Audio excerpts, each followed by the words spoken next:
Shepherd. Thank you, Mr. Speaker. It saddens me that in the middle of this political crisis, what we have is a pathetic masquerade from this government, pretending that it is competently arranging our departure from the European Union, when in fact everyone knows that there is no agreement as to how that departure will take place, and without an agreement it is simply not possible to plan in a proper way how it would take place.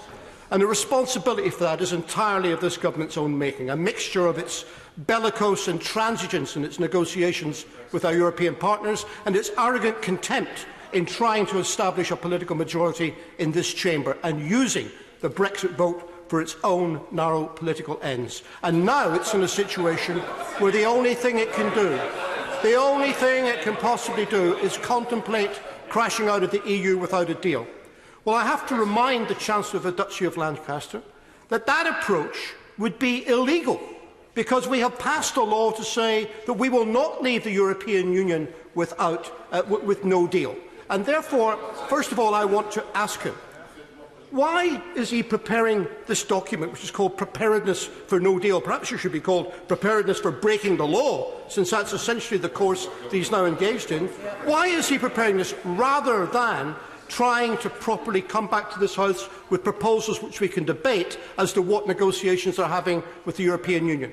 Because to my eyes and to those of many colleagues, it looks as if this government isn't in the least bit serious about getting a deal at all, that in fact it's engaging in gesture politics, deliberately setting conditions that it knows cannot be met in order to come back here and try and blame everybody but itself for the consequences that result.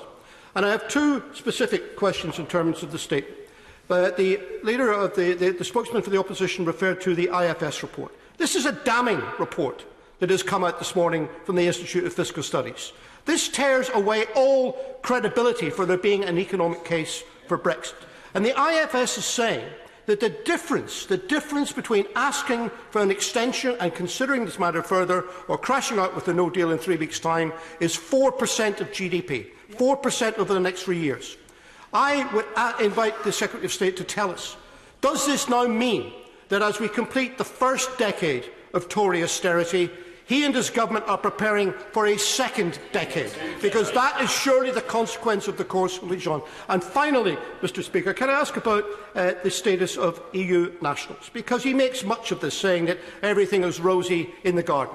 The truth is that the 1.5 million people that he refers to have got some status. Most of them have got what is called pre-settled status. It is not at all sure that they are going to get settled status. And if he genuinely believes, and if it is the government's policy, that European nationals living in this country should not suffer any disbenefit to their rights as a result of Brexit, then will he commit now to let each and every one of them have a permanent right to remain in this country? I'm very grateful to the honourable gentleman for Edinburgh East for his questions. On the first question about the IFS report, we respectfully disagree with some, not all, of the IFS's conclusions, because an extension would only generate further uncertainty, and that extension would involve us not only continuing to pay money into the European Union, that uncertainty would mean that the investment decisions that business wants to make would still be put on pause. Business leaders, including many of those who backed Remain, like the founder of Carphone Warehouse, have argued now that we need to leave, deal or no deal, in order to have the certainty on which to plan for the future. That is what business wants overwhelmingly, to leave with a deal, but at least to ensure that we have certainty. He also asks about EU nationals, and he makes a very, very fair point. It is the case that actually a majority of those who have been granted status have been granted settled status. Pre-settled status is for those people who have not been in the country or can't demonstrate that they've been in the country for 5 years. But once they've been here for 5 years, they move automatically and smoothly to settled status. And it is the case that the number of people who have applied for status is increasing every day, and it is also the case that our offer is significantly more generous than that for all save a tiny number of EU member states. Those were the serious questions he asked. I know that the honourable gentleman used to be the proprietor of a comedy club in Scotland, which is why I felt that he was trying his hand at some Dadaist and surrealist comedy when he accused this party of trying to establish a majority for political purposes in the House of Commons. That's Scottish National Party policy, trying to establish a bogus, broken-backed majority with Jeremy Corbyn as Prime Minister for blatantly political purposes.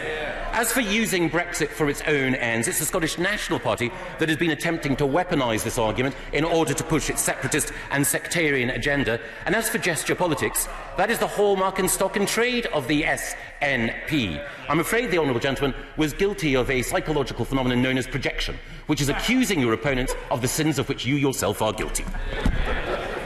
Miriam Miller.